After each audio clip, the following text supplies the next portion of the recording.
other teams are, I can say they are a bit scared because just now Sri Lankan captain was saying it's very hard, very tough to beat Indian team unless we do something extraordinary. So how does it feel when you hear like this? I mean, captain from the opposite side talking like this. I think we are playing good cricket. We certainly know that as a team. I don't think you should focus on the negatives when people are, saying negative things about you as a team. Similarly, when you're playing well, I don't think you should look too much into the praise factor as well. As a team, if you can focus on what is happening right and the things that are working for the team, then these things, do not really matter. And as a team, we do not focus on these things. We try to maintain the same kind of intensity and momentum, regardless of how we are playing. But yes, at the moment, we are playing some good cricket, but that doesn't mean that we play with arrogance as a team. We respect every opposition the same way, and we intend to play the same kind of cricket against everyone. That's the only way we win a game of cricket, but there are no guarantees. In this sport, anyone can upset anyone on their given day, and this tournament being the top 8 teams in the world, you certainly cannot even think of taking anyone lightly. So all I can say is, as a team, we just want to focus on what we can do right and the things that are working for us. Thank you, sir. Sydney. Virat? Question specific to Hardik Pandya. Unlike question about Hardik Pandya, unlike Rohit or yourself, he's not a genuine batsman or a genuine bowler. He's a bit of both, more an impact player, confidence player. So as a captain, how do you handle him? Well, he's he's a real asset to Indian cricket, I would say. It's very hard to find a guy who can, almost touch 140 Ks and who strikes the way he strikes the ball, and he can bat, through the innings as well. We saw that in the practice game. So if you give him 16, 17 overs to bat, he can do that job for you as well. He's played a few good innings in the first-class circuit as well, really seeing off the new ball in testing conditions. So, I mean, it's very hard to find people with that kind of ability.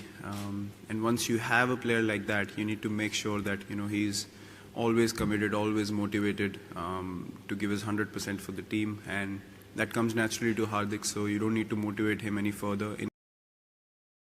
As I said, is a real asset for Indian cricket, and people should appreciate his skill and what he brings to the table.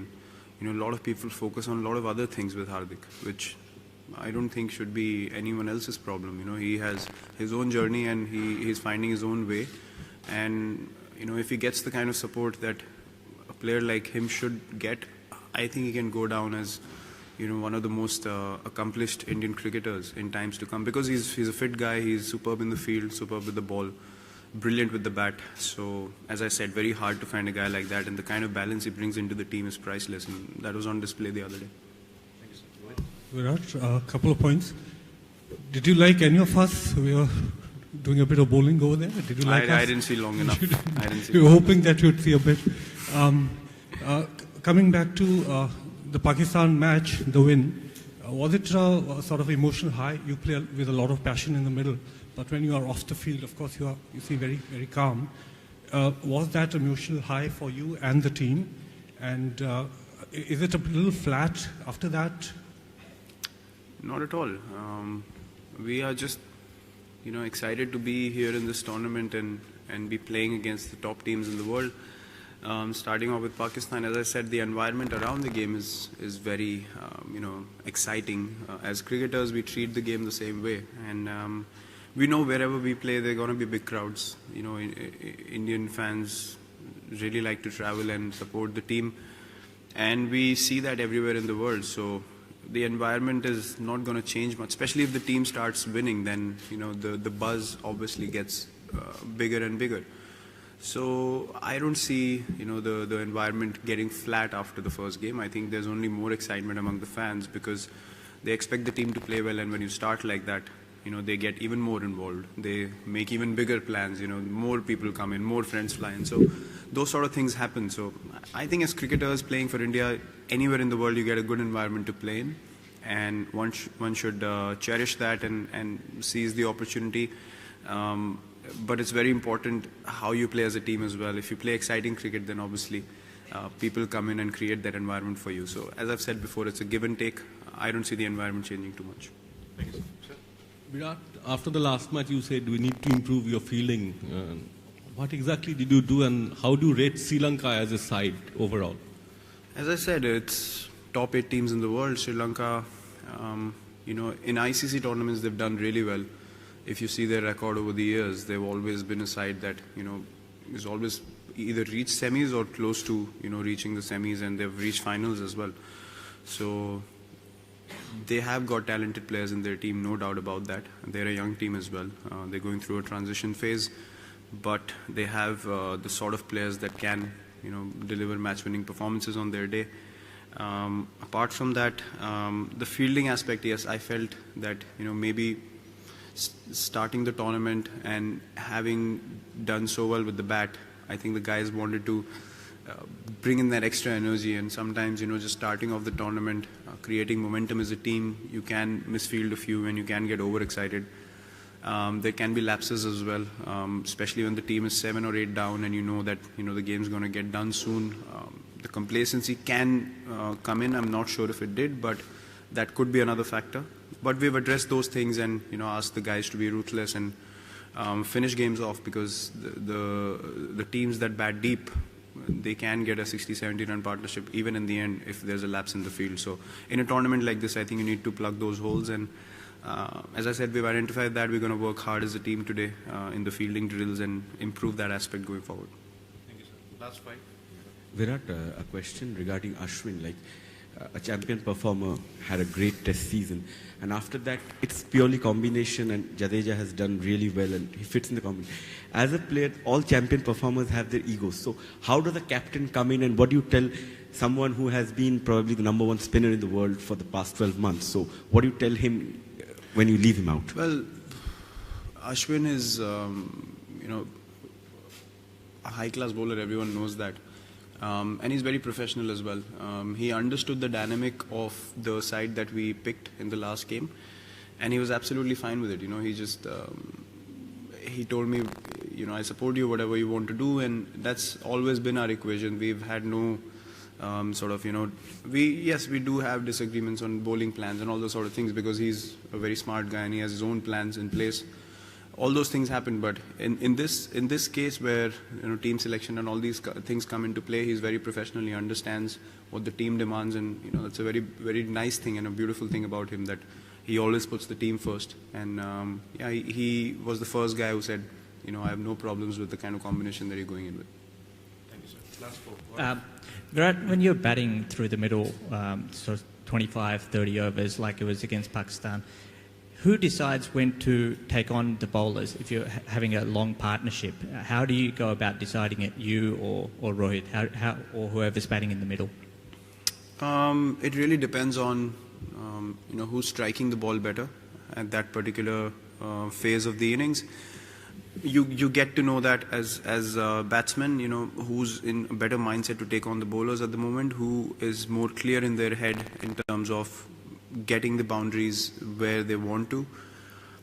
So we communicate immediately. I'm feeling better, so I'm going to take on this bowler, and you bat through, and then we switch roles, like what happened between me and UV. Although UV and me, could not communicate for long enough, because he started from very early in his innings, and his intent was pretty clear. So I only had to take over after he got out. But in a long partnership, as you mentioned, you get a feel of the game through the overs. There comes a span of 2-3 overs where you understand when a guy is shifting gears and you need to play the second fiddle to him. So it's pretty easy. For guys watching outside, they might think there's too much communication, but you sense it. As cricketers who've played for so long, you sense where the game is heading and who's in a better position to strike. Virat, in your own words, you mentioned that your 11 against Pakistan was pretty much keeping in mind the opposition. So looking at Sri Lanka, what kind of a combination are you looking to go ahead with? We still haven't spoken about the combination. We're going to do that now at practice. Again, we're going to look at how their batsmen to react to different bowlers and all those sort of things, and then we decide on the combination. Thank you. Last two. Sir. Virat, Mohammad Shami didn't play the last game. Was that just a tactical selection in terms of the combination you wanted, or is he still feeling his way back in after injury a little bit? See, Shami hasn't played 50-over cricket for a long time, and I'm glad he bowled really well in the first few practice games. But I felt that Umesh, Bhuvi and Bumrah had much more match practice and the performances to back that up in the last few series that we play. A bowler like Shami will always be in your setup because we know about his abilities, and he's a sort of a guy who can win you games in any form of cricket. So yeah, he's feeling his way back into the groove, and he's certainly an asset. If God forbid something happens to someone, then we already have another guy who's ready to strike and who's proven himself. So this just shows our bench strength. Virat, in the last match you had to take two important but slightly unpleasant decisions. One was leaving out Ashwin, and second sending Hardik in place of MS. How hard were the decisions now looking back? Not hard at all.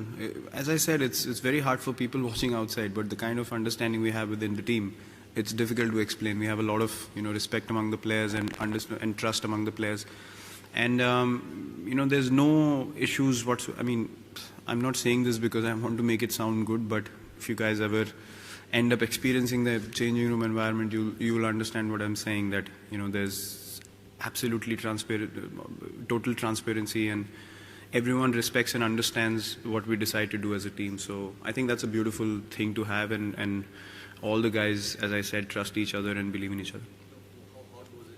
As I said, it wasn't hard because I knew that the guys are going to understand. So if people react to it differently, then it becomes an issue. But if everyone's supportive of it, then you have no issues at all. एक ज़माना था कि wicket green होती थी तो लोग सोचते थे कि हमारी आंखें पीली हो रही है, लेकिन अब ज़माना बदल गया है कि विकेट ग्रीन है कि तो हमारी बॉलिंग देखते हुए दूसरों की आंखें पीली हो जाती है. ये बदलाव के बारे में क्या कहो? अच्छा लगता है सर, काफ़ी अच्छा लगता है कि हमारे पास अब ऐसे सिर्फ एक दो नहीं 4-5 बॉलर्स ऐसे हैं जो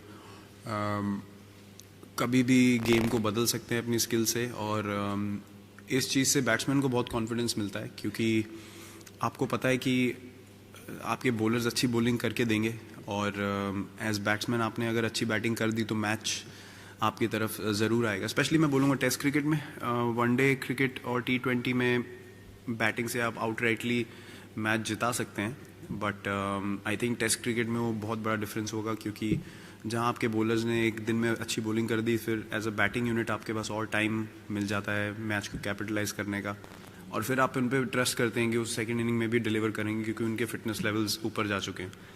तो आई थिंक हम बहुत अच्छी पोजीशन में हैं अभी, और इन बॉलर्स का ग्राफ ऊपर ही जाने वाला है जितना मुझे समझ है गेम की और जितना मैंने इनको देखा है.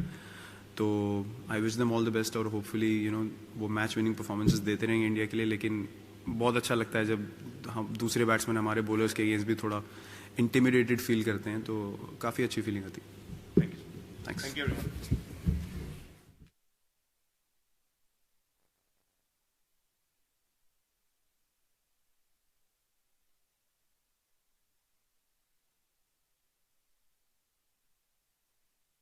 Other teams are, I can say they are a bit scared because just now Sri Lankan captain was saying it's very hard, very tough to beat Indian team unless we do something extraordinary. So how does it feel when you hear like this? I mean, captain from the opposite side talking like this. I think we are playing good cricket. We certainly know that as a team. I don't think you should focus on the negatives when people are, saying negative things about you as a team. Similarly, when you're playing well, I don't think you should look too much into the praise factor as well.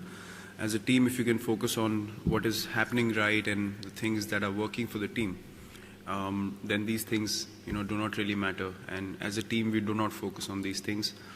We try to maintain the same kind of intensity and momentum, regardless of how we are playing. But yes, at the moment we are playing some good cricket, but that doesn't mean that we play with arrogance as a team. You know, we respect every opposition the same way, and we intend to play the same kind of cricket against everyone. That's the only way we win a game of cricket, but there are no guarantees. In this sport, anyone can upset anyone on their given day, and you know, this tournament being the top 8 teams in the world, you certainly cannot even think of taking anyone lightly. So all I can say is, as a team, we just want to focus on what we can do right and the things that are working for us. Thank you, sir. Sydney. Virat, question specific to Hardik Pandya. Question about Hardik Pandya. See, unlike Rohit or yourself, he's not a genuine batsman or a genuine bowler. He's a bit of both, more an impact player, confidence player. So as a captain, how do you handle him? Well, he's he's a real asset to Indian cricket, I would say. It's very hard to find a guy who can, almost touch 140 Ks and who strikes the way he strikes the ball, and he can bat, through the innings as well. We saw that in the practice game. So if you give him 16, 17 overs to bat, he can do that job for you as well. He's played a few good innings in the first class circuit as well, really seeing off the new ball in testing conditions. So, I mean, it's very hard to find people with that kind of ability. And once you have a player like that, you need to make sure that, he's always committed, always motivated to give his 100% for the team. And that comes naturally to Hardik, so you don't need to motivate him any further. As I said, he's a real asset for Indian cricket, and, people should appreciate